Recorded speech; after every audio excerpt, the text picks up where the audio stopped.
શ્રીમન્નુતન નિર્દાભતનવે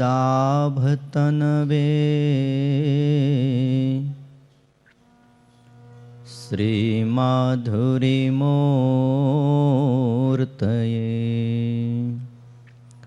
ત્વંગતુંગતરંગસંગીવૃતયે સંચતચલતવાસસે નાનહરમનોહરાય હરયે યષ્ટ્યાલસતે પાણયે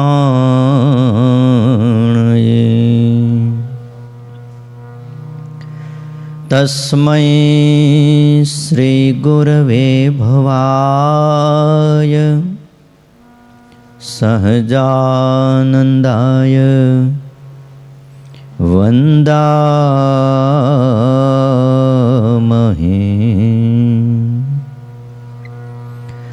ઓમ અવતારિણે શ્રી સ્વામિનારાયણાય નમો નમઃ.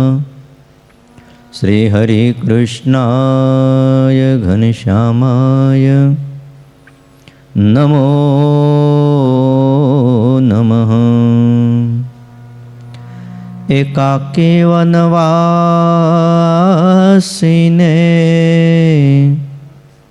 કઠિન તપકારિણે બાલયોગી શ્રી નીલકંઠ વર્ણેન્દ્રાય નમો નમઃ. પરાત્પરાય પુણ્યશ્રવણ કીર્તનાય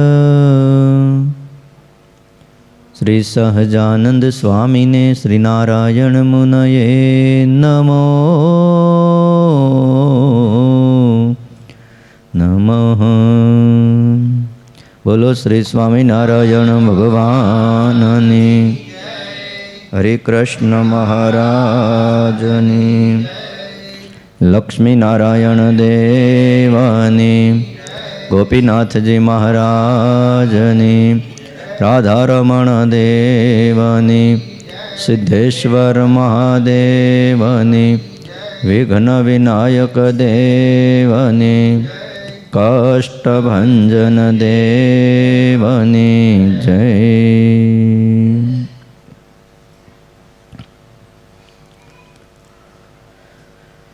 વાલા ભક્તજનો, સર્વાધાર સર્વોપાસ્ય ઇષ્ટદેવ ભગવાન શ્રી સ્વામિનારાયણ, વાત્સલ્ય મૂર્તિ પૂજ્યપાદ ગુરુજી, આપ સૌ વહાલા ભક્તજનો,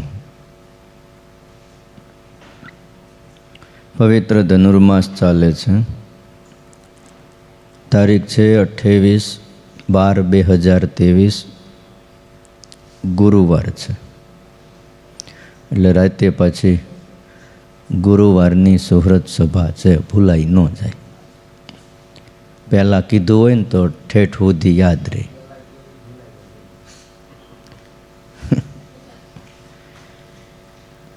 શ્રીજી મહારાજે પોતાના હાથે વડતાલમાં વસંત પંચમીના પવિત્ર દિવસે શિક્ષાપત્રી લખી 1882ની સાલમાં. 67મા શ્લોકની અંદર મહારાજે આજ્ઞા કરી છે કે અન્વસ્ત્રથી પોતાના સ્વકીયા એટલે પોતાના, પરિચારકા સેવાના કરનારા બીજા, આ બધાની સંભાવના કરવી, સતત કરવી, યથાયોગ્ય કરવી. બધાની સંભાવના હરખી નથી થતી. મા બાપની જે સંભાવના કરવાની હોય એ જ રીતે કાંઈ પાછી નોકર ચાકરની સંભાવના ન થાય. યથાયોગ્ય કેવા શબ્દો મૂક્યા છે. પાછું તૂટી ન જવું એમ કીધું. યથા ધનમ. બીજા બધા આમ જોરદાર બધું કરતા હોય પછી આપણે એની વાહે વાહે તૂટી ન જવાય. જેવી ધનની વ્યવસ્થા આપણી પાસે વ્યવસ્થા હોય એ પ્રમાણે એમની સંભાવના કરવી, એમાં 9 જણા ગણાવ્યા હતા પોષ્ય વર્ગમાં. અભ્યાગત હોય, કોઈ સમાશ્રિત હોય, શરણે આવ્યો હોય,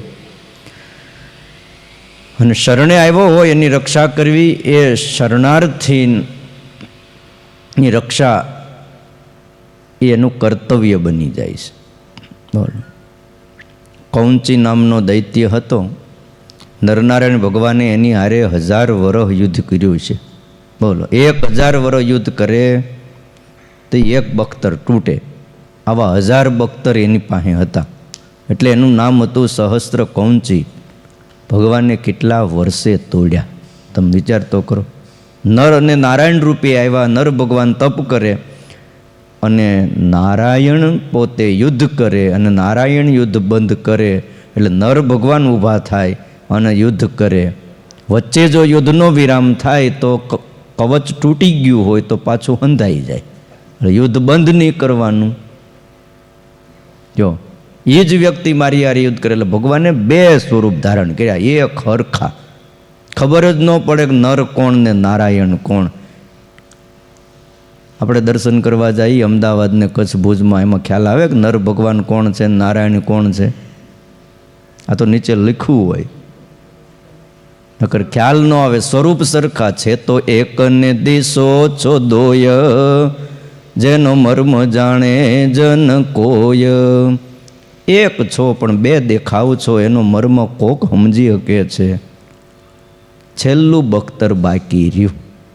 પછી ખબર પડી ગઈ 999 તોડી નાખ્યા. બોલો, હવે તમે એક બખ્તરને તૂટવાનો સમય 1000 વર્ષનો, તો 999,000 વર્ષ થયા ને. બોલો, કેટલા લાખ થાય? 9 લાખ ઉપર ત્યોગ નહીં, 10 લાખમાં 1 ઓછું. આટલા વર્ષ, 1000 ઓછા, આટલા વર્ષ ભગવાનને યુદ્ધ કર્યું. કોના માટે? જીવાત્માના સુખ માટે. પછી આ દૈત્ય ભાગ્યો. ભાગીને જાવું ક્યાં? સૂર્યનારાયણના શરણે જઈને એને કીધું કે મારી રક્ષા કરો, હું તમારા શરણે છું. એટલે સૂર્યનારાયણે એને આશરો આપ્યો, કાંઈ વાંધો નહીં, અહીં રોકાઈ જા. રથમાં બેસી ગયો. પછી તો સૂર્યનારાયણ જ્યાં જાય ત્યાં પાછળ ને પાછળ નારાયણ પ્રભુએ કીધું કે આને છોડી દો. સૂર્યનારાયણ કે મારા શરણે આવ્યો, શરણે આવ્યાની રક્ષા કરવી એ મારું કર્તવ્ય છે, હું આને ન જવા દઉં. ભગવાન કે કાંઈ વાંધો નહીં, વાટ જોઈ. એને વર્ષો વહી ગયા. પછી તો ભગવાનનો પીછો ન મૂકે. આમ તો કોઈક વાહે પડવું જોઈએ. બોલો, સૂર્યનારાયણને ન મૂક્યા. અને મા કુંતાજીએ જે દી આહ્વાન કર્યું, સૂર્યનારાયણનું દુર્વાસાએ આપેલા મંત્રનો પ્રયોગ કર્યો, અને આકાશમાંથી મનુષ્ય રૂપ ધારીને સૂર્યનારાયણ ધરતી ઉપર આવ્યા, ત્યારે આ દૈત્ય હારો હાર, કોઈને દેખાય ને એ રીતે. અને મંત્ર આપ્યા હતા. મંત્રના પ્રભાવે સૂર્યનારાયણે પુત્ર પ્રદાન કર્યો. ત્યારે આ અસુર સીધો મા કુંતાના ઉદરમાં પ્રવેશ કરી ગયો. બસ એ જ કર્ણ, એટલે કવચ ને કુંડળ હોતો જન્મ. એટલે એને મારવો પડ્યો. તેદી માર્યો. પછી તેદી નર અને નારાયણ સમજો કે અર્જુનને ભગવાન શ્રી કૃષ્ણ અર્જુનના હાથે પછી મરાણો. પણ વાત એ છે કે કોઈ પણ પુરુષ હોય, આશ્રય આવ્યો હોય તો એનું અન્ન વસ્ત્રથી એ તો બીજી રીતે પોષણ અમારા આશ્રિતોએ કરવું. પરમાત્માએ આવી જબર, ગઈકાલે આપણે વાત કરતા હતા, સૃષ્ટિ બનાવી છે, જીવ પ્રાણી માત્રનું ભગવાન ધ્યાન રાખે છે. એમની કળાને કોઈ આંબી શકતું નથી. ભગવાને આ પૃથ્વી બનાવી છે, સૂર્યથી કેટલી દૂર છે આપણે ગઈકાલે વાત કરી હતી. થોડુંક તો યાદ રાખવું પડશે.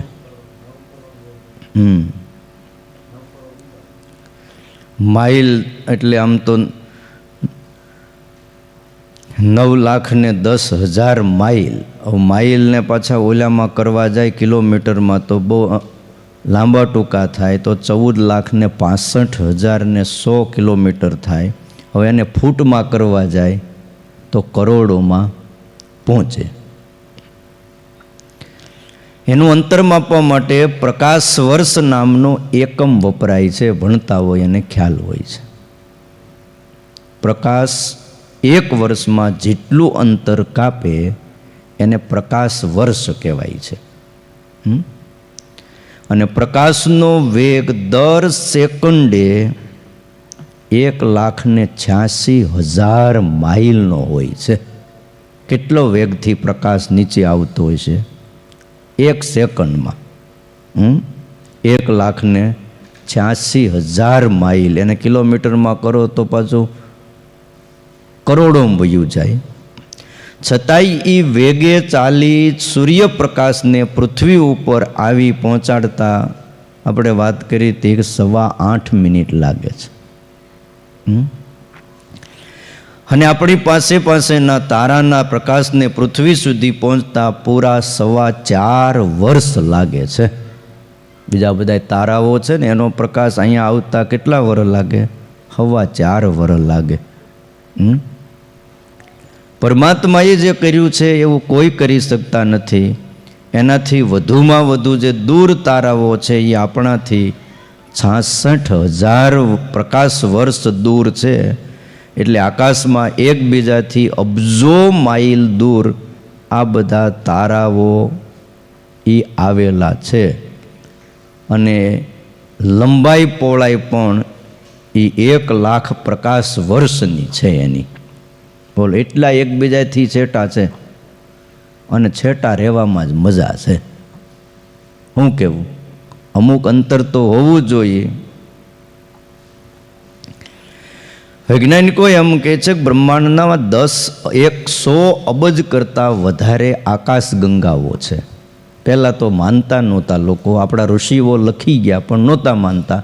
પણ વૈજ્ઞાનિકો જ્યારે કહે ને તે આપણો માનવ સમાજ એવો છે આ ધરતી ઉપરનો કે આપણા ઋષિઓ કે નહીં માનવાનું અને વૈજ્ઞાનિકો કે એટલે માનવાનું.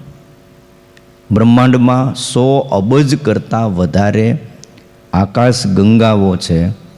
અને વૈજ્ઞાનિકોને માનવું એવું છે કે આ બ્રહ્માંડ એ 9x15 માઇલ ત્રિજ્યાનું છે. એટલે 15 અબજ પ્રકાશ વર્ષ આટલું જ જે લોકો જોઈ શક્યા છે વધારે હોવાની પણ શક્યતા છે. બ્રહ્માંડની ઉત્પત્તિને લોકો 12 થી 18 અબજ વર્ષ જૂની માને છે. આ બ્રહ્માંડની રચનાઓ થઈ, વૈજ્ઞાનિકો એટલું માને છે. આપણે તો એમ કહીએ છીએ કે ભાઈ આ બ્રહ્માંડો રચ્યા એ ક્યારે અનાદિનું બધું છે. પણ આણે એટલું નક્કી કર્યું છે કે 18 અબજ વર્ષ જૂની આ બધી સૃષ્ટિ છે. ગુરુત્વાકર્ષણનો નિયમ ન હોત તો કોઈ પણ વસ્તુ બની જ ન શકે. આ દુનિયામાં જે બને છે એ ગુરુત્વાકર્ષણના નિયમના આધારે એ પરમાત્માએ મૂક્યું છે. અણુ અને પરમાણુ આ બે જોડાય એટલે વાદળ કહેતા ગ્રહ બને છે. અને અવકાશયાત્રી ગુરુત્વાકર્ષણ વગર તકલીફ અનુભવે 30 દિવસ સુધી એ કોઈ પણ જગ્યાએ ઉપર ગયો હોય તો એનું વાતાવરણ જો ગુરુત્વાકર્ષણની ઉપર જાય તો પછી એ નીચે આવી શકતો નથી. ગુરુત્વાકર્ષણ વધુ હોય તો પણ પ્રશ્ન થાય અને ગુરુત્વાકર્ષણ ઓછું હોય તો પણ પ્રશ્ન ઊભો થાય. વરસાદ પડે તો પાણીના ટીપાથી માથું ફાટી જાય. તમે એમ ન માનતા કે આ પાણી ઉપરથી આવે છે એ કેટલા વેગથી આવે છે. આ તો વચ્ચે ગુરુત્વાકર્ષણ છે અને વચ્ચે પરમાત્માએ એવા સ્તરો મૂક્યા છે કે અહીંયા આવતા આવતા પાણી આપણને આવી રીતે મળે છે. બાકી વચ્ચે ગુરુત્વાકર્ષણ ન હોય તો શું થાય?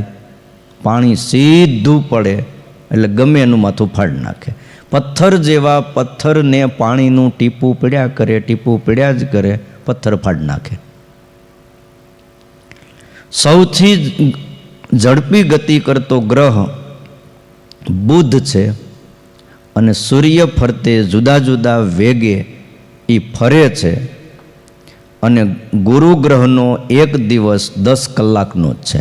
આપણે અહીંયા 24 કલાકનો રાત અને દિવસ થાય છે, ત્યાં એક દિવસ આપણે 12 કલાકનો દિવસ છે. ગુરુ ગ્રહનો દિવસ 10 કલાકનો છે.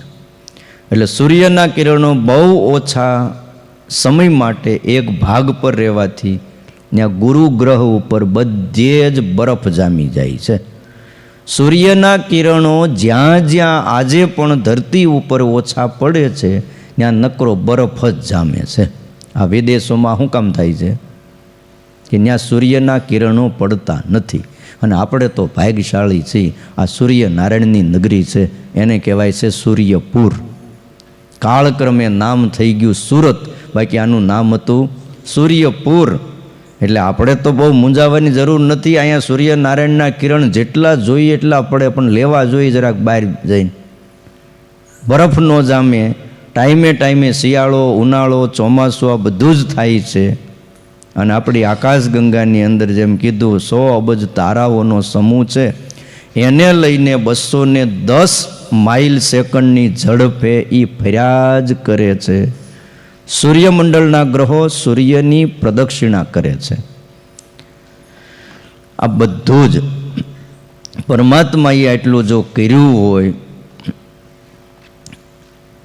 અને આપણને આજ્ઞા કરી હોય, આ બ્રહ્માંડોની રચનાઓ આ બધું જોઈ ત્યારે એમ થાય કે પરમાત્માએ જીવાત્માને કેટલું આપ્યું છે કે જેની વાત કરતાં કરતાં આપણું તો મગજ પણ કામ કરે નહીં. કારણ કે આ બધી વૈજ્ઞાનની વાતોને સમય પણ એટલો લાગે છે. શ્રીજી મહારાજે અને આપણા ઋષિ મુનિઓએ જે બધી વાતો કરી છે. વાતાવરણ એટલે શું થાય તો એમ લખ્યું, પૃથ્વીના ગુરુત્વાકર્ષણને લીધે 1000 કિમીનું વાતાવરણ પૃથ્વી તરફ ખેંચાઈ જાય છે. ગુરુત્વાકર્ષણ એટલું છે, બધું વાતાવરણ ખેંચાય. એક અંદાજ મુજબ આ વાતાવરણનું વજન 5100 અબજ ટન જેટલું છે. કેટલું? આ બધું વાતાવરણ અમુક ખેંચીને લાવે છે ને આ પૃથ્વી વરસાદ પણ ખેંચીને લાવે એ ગુરુત્વાકર્ષણના બળને લીધે. અને પૃથ્વીના વાતાવરણમાં રોજ 10 કરોડ જેટલી ઉલ્કાઓ પ્રવેશે છે અને લગભગ બધી જ ઉલ્કાઓ આકાશમાં સળગી ઉઠે છે. જો એ એકાદો ઉલ્કાપાત અહીંયા થયો હોય, જો ઉપર હળગે નહીં અને અહીંયા આવે તો પૃથ્વીને તોડી નાખે.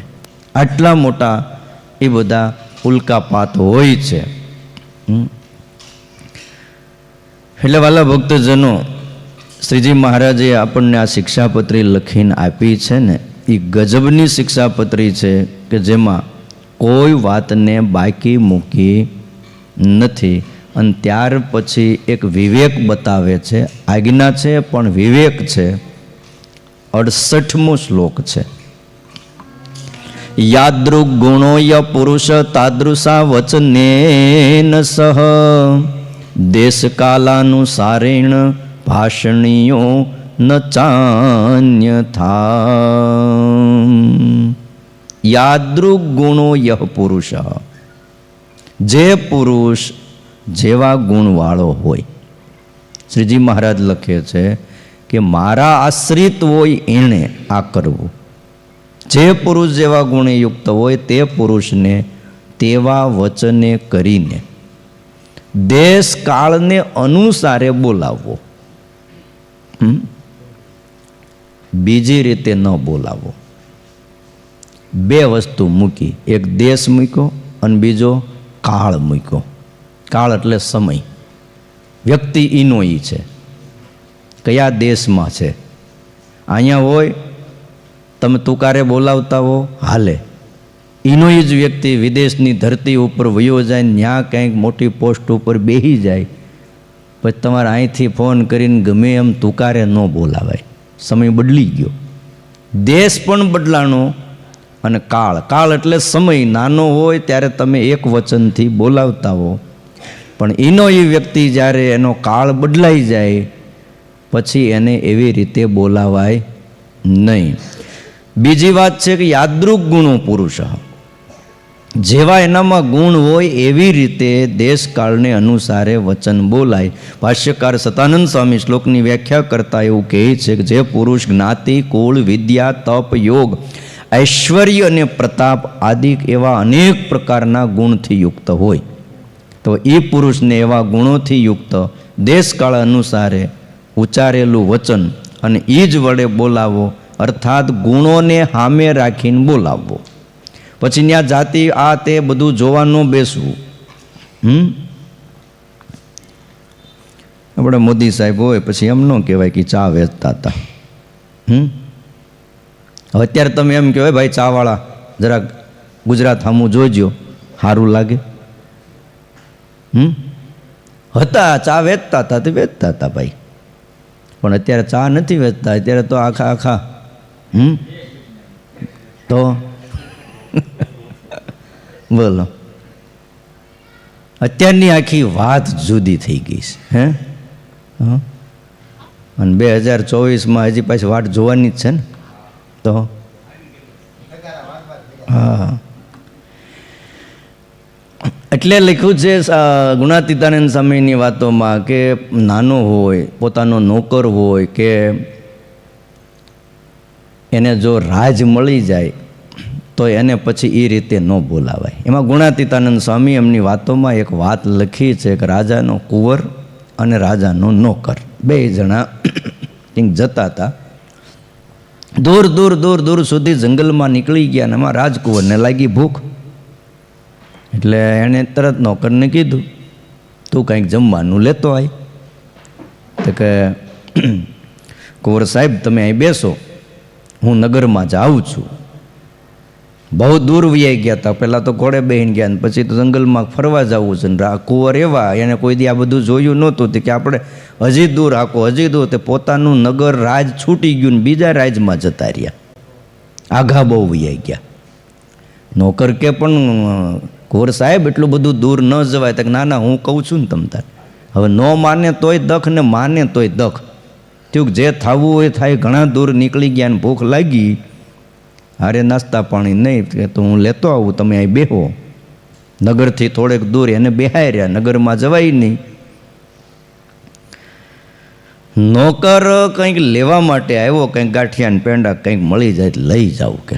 હવે એમાં બન્યું એવું એ નગરનો રાજા મૃત્યુ પામ્યો છે રાત્રિના સમયે. હવે એને કોઈ દીકરો નહીં, રાજા કોને કરવો? અને જાહેરાત કરાય નહીં, રાજા વગરનું રાજ કોઈ પણ લઈ લે. બીજા રાજા ચડાઈ કરે તરત ખબર પડે એટલે રાજ જાય. એટલે પ્રધાન, મંત્રી, દિવાન જે કોઈ હતા આગેવાનો એ લોકો બહુ ડાયા અને બુદ્ધિશાળી હતા કે આમાં તો હું બેહું કે આ બેહે તો એકબીજાને ઈર્ષા થાય ને અદેખાય થાય ને આમાં કોઈ ન બેહારાય. તો કે આપણે એમ કરી, સવારમાં આપણા નગરનો દરવાજો ખોલી જે પહેલો મળે એને આપણે આપણું રાજ હોપી દેવું. હવે આવડો નોકર નીકળેલો પણ મોડું થઈ ગયેલું. સાંજે દરવાજાનો એક ગઢ હોય ને ગઢને એક દરવાજો, દરવાજાની આ એક પાછું બારી હોય, એ પણ અમુક કલાક સુધી ખુલ્લી રહી. હવે એ બંધ થઈ ગઈ હતી. પહોંચ્યો ત્યાં થયું કે હવે જવું તો નથી, જઈને નાસ્તો લઈને જ જવું, ભલે સવારે લઈને જાઓ. બાકી એ ત્યાં બેઠો. એમાં સવારમાં ભાઈ દરવાજો ખુલ્યો અને આવડો આજ પહેલો બેઠો તો લઈ ગયા. હાલો ભાઈ. પણ કંઈ મને ક્યાં લઈ જાઓ? તારે તમને રાજા કરવા છે કે હાલો. ઉપાડ્યા ને એને તો નાહી ધોઈને ઓલું કે તમારે પીઠી ચોળતા હોય એમાં આમાં એનું દહીં થઈને દૂધ થઈને અભિષેક થાય. રાજાને રાજ આપતા ને તે પહેલાં આવું હતું. આપણે આચાર્ય મહારાજને ગાદીએ બેહાર્યા તે ભાઈ બધી નદીઓના પાણીથી અભિષેક કર્યો ને દહીં દૂધ જેમ ભગવાનની મૂર્તિનો થાય એમ રાજાનું થાય. તે બધું કરીને બેહાર દીધા. નવા કપડાં પહેરાવીને માથા ઉપર મુંગટને રાજ સિંહાસન ઉપર બની ગયા રાજા. 1 દી 2 દી 3 દી ઓલો ભૂખો તરસો ત્યાં વાટ જોવે. એને થયું કે આ ગયો ક્યાં? અને પછી એ તપાસ કરવા માટે નગરમાં નીકળ્યો. ત્યાં તો બધું તપાસ કરતાં કરતાં અઠવાડિયું પછી વહી ગયું. એમાં એક દુકાને આવીને આમ ઊભો રહ્યો. દુકાનમાં કાંઈ નહીં. એક શેઠ બેઠેલા ગાદી તકિયા ઉપર અને એક બોર્ડ તો નાનું આમ તો લખીને માર્યું હતું કે અહીં બુદ્ધિ વેચાતી મળશે. હો, જોતી હોય તો કોઈ કિલો, 2 કિલો, 5 કિલો. એટલે રાજકુંવરે જોઈને કીધું, શેઠ બુદ્ધિ વેચો છો? તો કે હા. કેટલાની? તો કે રૂપિયાથી માંડીને ₹1,00,000 સુધીની બુદ્ધિ આપું છું. એવું? તો કે હા. તો મને ₹1,00,000ની બુદ્ધિ આપો. હાથમાં વીંટી હતી, હાચા હીરાની નંગ જડેલી, હોનાની, હો, કિંમતી હીરો. એ કાઢી દીધી વીંટી રાજકુંવરે. આલ્યો આ ₹1,00,000ની વીંટી. તો જો આપણાથી નાનો હોય પણ એને અધિકાર મળી જાય તો એની આગળ વટ ન કરવો, સલામ કરવી, હાથ જોડવા. હા, નાનો હતો તે હતો, પણ એને જો ઊંચો અધિકાર મળી જાય તો સલામ કરવી, હાથ જોડવા. લ્યો જાઓ, આ ₹1,00,000 એટલી બુદ્ધિ. તમે વિચાર કરો, સ્વામિનારાયણ ભગવાન આપણને આવી તો કરોડો રૂપિયાની બુદ્ધિ રોજ સવારના પોરમાં શિક્ષાપત્રી ખોલો ને ત્યાં આપે છે, પણ આપણને એનું મહત્ત્વ નથી. આ તો મળી જાય છે ને એટલે કિંમત નથી. બાકી આટલો વિવેકને આટલી વાત શીખવા માટે એને ઘણો સમય લાગી જાય. અને પછી તો રાજકુંવર ત્યાંથી નગરમાં નીકળ્યો, ચાલો જરાક જોઉં ક્યાંક રસ્તામાં ભેગો થઈ જાય તો. એમાં એ વખતે સમય વયો ગયો હતો. એટલે પ્રજાને એમ હતું કે અમારા નવા રાજા કોણ છે. એકવાર ખ્યાલ તો અમને આવે તો કે આપણે નગરમાં એનું સામૈયું કાઢીએ. રથમાં બેહીને રાજા આખા નગરમાં નીકળે બજારમાં, અને પ્રજા બધી એને વધાવી લે, અને ખ્યાલ આવી જાય. રાજાને પણ ખ્યાલ આવે કે આવી મારી નગરી છે, પ્રજાને ખ્યાલ આવે કે આ અમારા રાજા છે. તો એ નગરમાં ભાઈ નીકળ્યા રાજાની સવારી, અને એ ભાઈ ઊંચે હાથીની અંબાડી ઉપર એને બેહાર્યો. હ, અને ઘણી ખમાન, છત્તર ને ચામર ને પ્રજા બધી એક બાજુ ગુલાલ ઉડતો હોય ને, ક્યાંક ફૂલડા ઉડતા હોય ને, ચોખા ઉડાડતા હોય ને. સવારી નીકળી. એમાં રાજકુંવર રસ્તાની એક બાજુ ઊભો છે. પૂછ્યું કે આ બધું શું છે? તો કે અમારા નગરના રાજાની સવારી નીકળીશ કે. રાજકુંવર કાંઈ બોલ્યા ચાલ્યા વગર એક બાજુ ઊભો રહી ગયો. એમાં આવડો આ નીકળ્યો રાજા. એ રાજાની નજર કુંવર ઉપર ગઈ ને કુંવરની નજર રાજા ઉપર ગઈ. તે રાજા બનેલો હતો એને ખબર પડી ગઈ કે આ મારો રાજકુંવર છે, હું એને માટે ગાંઠિયાને પેંડા લેવા આવ્યો હતો અને અહીંયા રોકાઈ ગયો. અને રાજકુંવરને ખ્યાલ આવી ગયો કે આવડો આ અહીંયા ક્યાં ચડી બેઠો એમ. હે, મારો નોકર થઈને અહીંયા, પણ ત્યાં યાદ આવ્યું ₹1,00,000ની બુદ્ધિ લીધી હતી ને, કે પોતાનો નોકર હોય, પોતાનો ચાકર હોય કે પોતાથી નાનો હોય, પણ જો એને અધિકાર મળી જાય તો એને સલામ કરવી. એટલે રાજકુંવરે તરત સલામ કરી. કોને? નવા બનેલા રાજાને. તે ઓલો નોકર શરમાણો કે મારો રાજકુંવર એ મને સલામ કરે. હે, પણ અત્યારે તો કંઈ બોલાય એવું નહોતું. સવારી નગરમાં ફરીને રાજમાં આવ્યા એટલે એણે પ્રધાનમંત્રી, દિવાન, જે કોઈ આગેવાનો, ઉમરાઓ બધાને ભેગા કર્યા. તાત્કાલિક મિટિંગ બોલાવી કે આ રાજ કોનું? અરે મહારાજ તમારું. તો અહીંયા હું જે ચાહું એ કરી શકું? તો કે હા હા, તમે જે ચાહો તે કરી શકો. તો કે આ કોકને આપી દઉં? તો કે તમારી મરજી. અને પછી રાજકુંવરને બોલાવ્યા. બોલાવીને કે હું ખેનો રાજા. આ તો ઠીક પ્રારબ્ધ યોગે કંઈક બનવાનું હશે, બની ગયું. બાકી અસલી રાજકુંવર તો આ છે, આને રાજ આપી દઉં છું. અને પોતે હેઠો ઉતરી ગયો. મારું કામ નથી ચલાવવું. અને હકીકત છે, જે કાર્યને યોગ્ય જે હોય ને એને ન્યા જ મુકાય. બીજાને ન્યા મૂકો ને નો હાલે એવું નથી. દુનિયામાં બધું હાલતું હોય, પણ પ્રજા સુખી ન થાય. દુઃખી દુઃખી થઈ જાય છે.